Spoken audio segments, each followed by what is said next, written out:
भैया भाजपा से मत डरो, अल्लाह से डरो और हक के साथ खड़े रहो, अपने बच्चों के साथ। यहाँ से एमआईएम पार्टी के उम्मीदवार को कामयाब करिए। ओवैसी साहब मेरे मित्र हैं, लेकिन मेरा उनको सुझाव है बिना मांगा हुआ कि आप हैदराबाद संभालिए, हैदराबाद अपना किला बचाइए, बेकार सीमांचल में आकर और कंफ्यूजन पैदा मत कीजिए।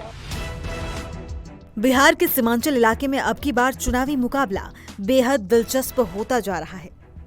सीमांचल की मुस्लिम बहुल आबादी को लेकर एआईएमआईएम प्रमुख असदुद्दीन ओवैसी और चुनावी रणनीतिकार प्रशांत किशोर दोनों ने अपनी पूरी ताकत झोंक दी है।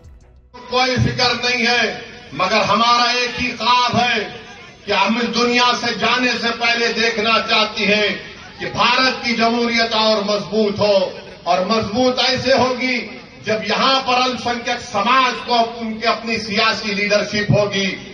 आपको अपने वोट से अपनी सियासी लीडरशिप को बनाना है। यहाँ से एमआईएम पार्टी के उम्मीदवार को कामयाब करिए। दरअसल जन सुराज अभियान के तहत प्रशांत किशोर सीमांचल में काफी सक्रिय दिख रहे हैं और एआईएमआईएम प्रमुख ओवैसी पर लगातार तीखे हमले भी कर रहे हैं। और इसी दौरान किशनगंज में उन्होंने क्या कुछ कहा, सुनिए। ओवैसी साहब मेरे मित्र हैं, लेकिन मेरा उनको सुझाव है बिना मांगा हुआ कि आप हैदराबाद संभालिए, हैदराबाद अपना किला बचाइए, बेकार सीमांचल में आकर और कंफ्यूजन पैदा मत कीजिए। अगर आप हैदराबाद अपना संभाल लिए होते, अगर तेलंगाना में मुसलमानों का भला कर दिए होते तो यही बढ़िया होता। उनको हैदराबाद में रहने दीजिए।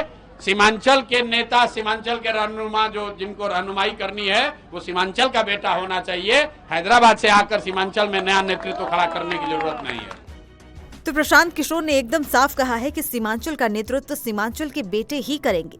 किशनगंज के बाद अररिया में भी प्रशांत किशोर ने ओवैसी पर निशाना साधा, जहां उन्होंने आरोप लगाया कि ओवैसी और बीजेपी दोनों चाहते हैं कि मुस्लिम समुदाय इकट्ठा होकर चुनाव लड़े ताकि ध्रुवीकरण हो सके।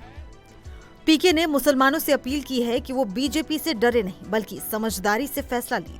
सीमांचल के लोगों को इतना ही कहेंगे, यहाँ मुसलमानों की बहुत बड़ी आबादी है, तो मुसलमानों से एक अपील करना चाहता हूं कि अभी तक आपको लोग कहते हैं कि भाजपा से डरिए और हम लोग को वोट दीजिए, हमको जिताइए। गठबंधन वाले कहते हैं भाजपा से डरिए, हमको वोट दीजिए, हम लोग आपको भाजपा से बचाएंगे। जन सुराज ये कह रहा है कि भैया भाजपा से मत डरो, अल्लाह से डरो और हक के साथ खड़े रहो, अपने बच्चों के साथ हक के साथ खड़े रहो। तादाद का चिंता,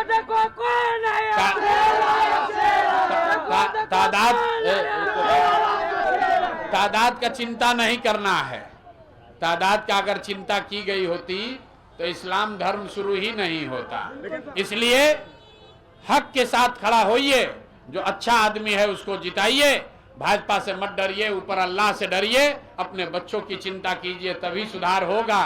न तो भाजपा से डर के वोट देते रहिएगा तो लालटेन में किरासन तेल बनकर जलिएगा आप, जलेगा आपका और आपके बच्चों का भविष्य, और रोशनी होगा लालू जी के घर में, आपके घर के, आपके बच्चों के जीवन में उजाला नहीं होगा। बता दें कि प्रशांत किशोर की पार्टी जन सुराज ने बिहार में इस बार 34 मुस्लिम उम्मीदवारों को टिकट दिया है, जबकि एआईएमआईएम ने 25 सीटों पर उम्मीदवार उतारे हैं, जिनमें से 23 मुस्लिम हैं। खास बात यह है कि ओवैसी ने सीमांचल की 24 में से 14 सीटों पर अपने उम्मीदवार उतारे हैं, जबकि पिछले चुनाव में एआईएमआईएम ने 19 सीटों पर उम्मीदवार उतारे थे और 5 सीटों पर जीत का स्वाद भी चखा था। साल 2020 के विधानसभा चुनाव में एआईएमआईएम को बिहार में कुल 1.24% वोट मिले थे, लेकिन सीमांचल के मुस्लिम वोटरों में उनकी पकड़ मजबूत रही और सीमांचल में करीब 11% मुसलमानों ने एआईएमआईएम को वोट दिया था। सीमांचल के 4 जिले किशनगंज, अररिया, पूर्णिया और कटिहार बिहार के मुस्लिम बहुल इलाके हैं, जहां सियासी दलों की नजरें टिकी हुई है। यही वजह है कि यहां ओवैसी और प्रशांत किशोर के बीच सीधा सियासी टकराव देखने को मिल रहा है।